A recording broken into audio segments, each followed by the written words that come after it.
दोबारा एक नए दिन के साथ एक नई कहानी के साथ हाजिर हूँ। सबसे पहले मैं अपना परिचय देना चाहूंगी। तो मैं अपना परिचय कुछ यूँ देना चाहूंगी कि पार्टी में शॉर्ट्स पहनती हूँ, मंदिर में सर ढक लेती हूँ। पार्टी में शॉर्ट्स पहनती मैं मंदिर में सर ढक लेती हूँ। प्रसाद के लिए माँ ने बनाया वो लड्डू आज भी चुपके से चख लेती हूँ।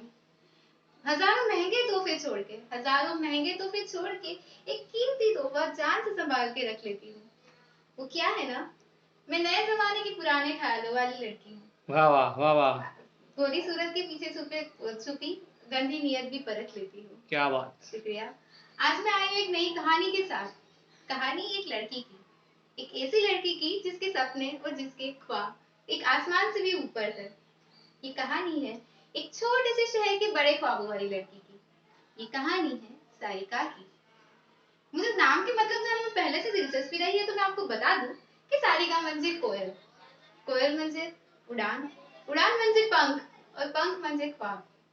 बस, तो ये कहानी सारिका के कुछ पंख और ख्वाब के रिलेटेड है। 4 भाई बहनों में सबसे बड़ी बहन, समझदारी के मुखौटे पे छुपी उसके बचपना भी छिपता था। ये काफी कम लोगों को पता था। ऐसे तो वो बड़ी समझदार और सयानी थी, लेकिन बच्चों से भी नादान थी। और उसकी हर नादानी के पीछे वो बड़े ख्वाब भी छुपते थे, ये शायद किसी को नहीं पता था। एक साधारण सी दिखने वाली लड़की, लेकिन उसके ख्वाब साधारण नहीं थे। वो जमीन पे उसके पांव तो रहते थे, लेकिन ख्वाब कभी नहीं। जमीन पर घर के लिए नहीं बनी थी, वो आसमान में उड़ान भरने के लिए बनी हुई थी। एक आम लड़की की तरह उसकी जिंदगी भी आम तौर पे आम जैसे ही कट रही थी। वो जिस शहर में रह रही थी, उसके ख्वाब उस शहर से कहीं ज्यादा बड़े थे। उसे अपनी जिंदगी को एक मोड़ देना था, उसे अपनी जिंदगी को एक उड़ान देनी थी। ये उड़ान देने के लिए उसे इस पिंजरे से निकलना जरूरी था। उसकी जिंदगी ऐसे ही चलती गई। उसने सोच लिया था कि आगे जाके उसको क्या करना है। 11वीं कक्षा से सिलाई क्लासेस चलाती वो एक अदाकारा, एक कलाकारा भी थी। एक लेखिका, एक चित्रकार और एक शिक्षिका भी थी। उसे आम लड़कियों की तरह जिंदगी नहीं गुजारनी थी। वो जिंदगी सिर्फ बिताने के लिए नहीं जीती थी, वो जिंदगी सही मायने में जीने के लिए जीती थी। उसकी जिंदगी के कई सार थे जिसे उसको सार्थक करना था। समय बीतता गया। जिंदगी में वो अपनी 20 साल की उम्र के बोर्ड पे खड़ी थी। हर लड़की की जिंदगी में ये उम्र ऐसी है जहाँ से उसकी जिंदगी एक अलग मोड़ लेती है। एक ऐसा मोड़ जहाँ से उसकी आगे की मंजिल तय होती है। सारिका भी उसी मोड़ पे खड़ी थी। पर उसे पता था कि उसे क्या करना है, कहाँ जाना है, कैसे जाना है, ख्वाबों तक कैसे पहुंचना है। वो बस तैयार थी, उसे बस अपने पंख चाहिए थे जो उसके माँ बाबा के पास थे। एक पिंजरे में बंद, एक पिंजरे में, एक समाज के पिंजरे में बंद, संयम के पिंजरे में बंद। उसने सोच लिया था कि आज रात जाके ही, उसका ग्रेजुएशन कंप्लीट होते ही वो यहाँ से निकलने का, अपने ख्वाबों की तरफ उड़ान भरने का एक आगे कदम बढ़ाएगी। उसका ग्रेजुएशन खत्म हो गया। अब उसे उसके मन में एक मानो एक घोड़े से दौड़ान एक उड़ रही थी। वो थी तो जमीन पर है, लेकिन उसकी धबकार है, उसके हृदय के बेस, उसके ख्वाब मानो 80 की स्पीड से, 180 की स्पीड से भाग रहे थे। क्योंकि उसे पता था आज जो बात होगी उसको उसके पीछे की जिंदगी पूरी तय होने वाली है। वो बैठी थी तो शांत, लेकिन उसके दिमाग में कहीं विचार, कहीं ख्याल एक साथ दौड़ रहे थे। और वो कैसे कैसे कतराते कतराते अपने आप को एक हाथ में एक संयम से खुद को जोड़ के वो उस कमरे तक पहुंची। उस कमरे तक जहाँ उसे बात करनी थी अपने ख्वाबों की। कमरे में अंदर दाखिल होने से पहले उसने कुछ बातें सुनी अपने माँ बाबा की। उसके बाबा उसकी माँ को कह रहे थे, सारिका की माँ, सारिका की उम्र शादी की हो रही है। मैं उस पर कोई बड़जबरी या जबरदस्ती उसकी जिंदगी का मोड़ देने की बात नहीं कर रहा हूँ, लेकिन हमें समाज में रहना है। और आज मेरी पंडित जी से बात हुई, अगर सारिका की शादी 21 साल तक नहीं हुई ना, तो 19 साल तक नहीं होगी। और पीछे 4 छोटे भाई बहन हैं, कैसे टिकेंगे हम समाज में। मैं उसके ख्वाबों के मोल पे समाज के में रहना नहीं चाहता, लेकिन मेरे पास कोई और इलाज नहीं, इसका कोई उपाय नहीं है। कैसे बात करूं मैं अपनी लड़की से इस बारे में कि जिस जगह तक हम पहुंचे हैं उस समाज के बलबूते पे, और इस समाज में रहने के लिए उसे यहाँ से अपनी जिंदगी को एक अलग मोड़ देना होगा, पर अगर नहीं दिया तो शायद हम काफी अलग जिंदगी के अलग पड़ाव में खड़े होंगे। ऐसे तो सारिका बहुत मजबूत थी, ऐसे तो बहुत स्ट्रॉन्ग थी, पर कौन सी लड़की के ख्वाब उसके माँ बाप के आंसू के सामने टिके हैं। उसने हंसते हंसते अपने ख्वाबों को एक संदूक में बंद करके अलमारी के उस कोने में रख दिया जहाँ जिंदगी में वो कोना वो देखना भी नहीं चाहती थी। उसने सोच लिया कि ये ख्वाब देखने लायक मुझे जिसने बनाया है उसके ख्वाबों को मैं तोड़ना नहीं चाहती हूँ।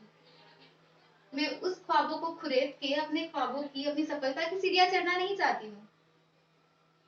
उसने अपने माँ बाप की बातों में हामी भर ली, उसने बात मान ली। जिंदगी चलती गई। अब वो एक पत्नी थी, एक बेटी थी, किसी की बहू थी। वो कहते हैं ना, जिंदगी कब कौन सा मोड़ बदल दे हमको पता नहीं पड़ता। सारिका की जिंदगी भी कुछ ऐसे ही जा रही थी। जो सोचा वो किया, जो जो करना था वो किया नहीं, और जो सोचा वो कभी हुआ नहीं, और जो हुआ था वो कभी सोचा ही नहीं। एक औरत बनने के सबसे अहम पड़ाव पे वो खड़ी थी।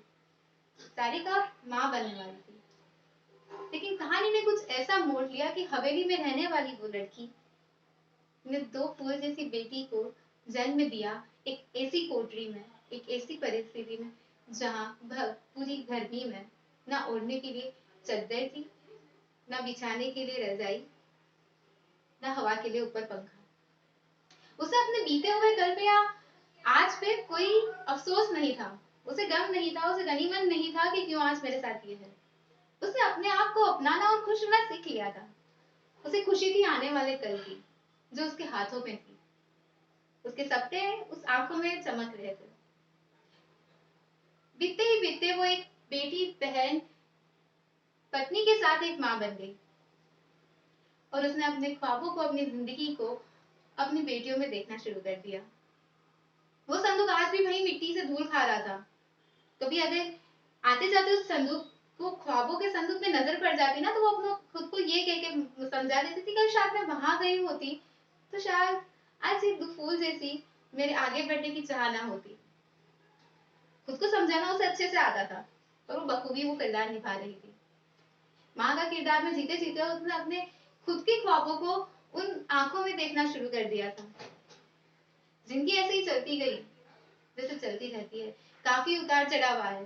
वो कहते हैं ना कि उसके उजाले सबको पसंद है, उसके उजाले सबको पसंद है, पर उसके अंधेरे कभी किसी ने देखे नहीं। वाह। उसके पास सबको रहना था, उसके पास सबको रहना था, लेकिन साथ दो कदम कोई चले नहीं। वाह वाह वाह वाह। कुछ ऐसे ही उसकी जिंदगी कट रही थी। जिंदगी ने, समय ने कुछ इतना जल्दी मोड़ लिया कि आज उसकी बेटी उसी पड़ाव पे आके खड़ी थी, उसी पड़ाव पे जहां से उसकी जिंदगी ने वो मोड़ लिया था, जहां से उसके ख्वाबों ने वो संदूक में अपना जोड़ लिया था, उसी जगह पे जहां से वो आज कुछ और रह सकती थी। आज कुछ और है। आज वो अपना खुद का अस्तित्व भूल चुकी है। उसे पता है वो एक माँ है, एक बहन है, एक पत्नी है, एक बेटी है, लेकिन उसे नहीं पता है वो क्या थी। वो कलाकारा थी, वो अदाकारा थी, शायद उसे वो याद भी नहीं कि ये इसी जन्म के है। क्या इसी जन्म में उसने ये सपने देखे थे? वो काफी दूर आ चुकी थी इससे। पर उसने जिस तरह हिम्मत हारी, उसकी बेटी ने उस दिन आंसू के सामने अपने सपनों की हिम्मत नहीं हारी।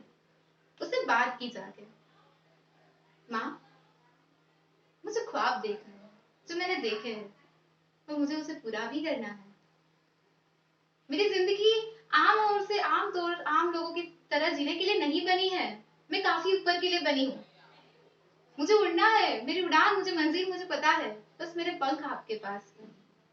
मानो कुछ पल के लिए सब रुक सा गया। सारिका अपनी जिंदगी में 25 साल पीछे, 40 साल पीछे चली गई। उसे उस आंखों में खुद का चेहरा दिखाई दे रहा था।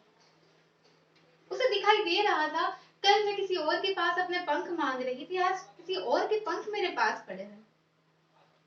आज वही जंजीरें जिस कल जिसके और के पाँव में बंधी थी समाज की, आज वो मेरे पाँव में बंधी है। क्या मैं वो जंजीर के लिए पिंजरे को उसी तरह बंद रखे रखूंगी? एक संदूक मिट्टी खा रहा है, क्या दूसरा संदूक भी ऐसे ही मिट्टी खाएगा? नहीं, नहीं। सारी मैंने तय कर लिया था, मुझे जहां तक जाना पड़े मैं वहां तक जाऊंगी। मेरे ख्वाब पूरे नहीं हुए, लेकिन मैं आज इसी में अपने ख्वाब ढूंढ रही हूँ। मेरे ख्वाब आज भी पूरे हो सकते हैं, शायद मेरे हाथों से नहीं, किसी और की उड़ान से, लेकिन मैं किसी और के पंख नहीं रखूंगी। और मुझे उसे गर्व था, उसे अपने आप पे नाज था कि उसे वो समय फिर से देखने मिला जो वो खो चुकी थी। उसके सपने उसको फिर से उड़ने मिले, किसी और की आंखों में। उसने वो सपने देखे। वो लड़ने के लिए तैयार थी, लेकिन वो पंख दबाने के लिए नहीं। उसने अपनी बेटियों को वो पंख दे दिए, और आज वो पंख के साथ उसी सारिका की बेटी आपके सामने खड़ी है। वाह वाह वाह। Thank you so much.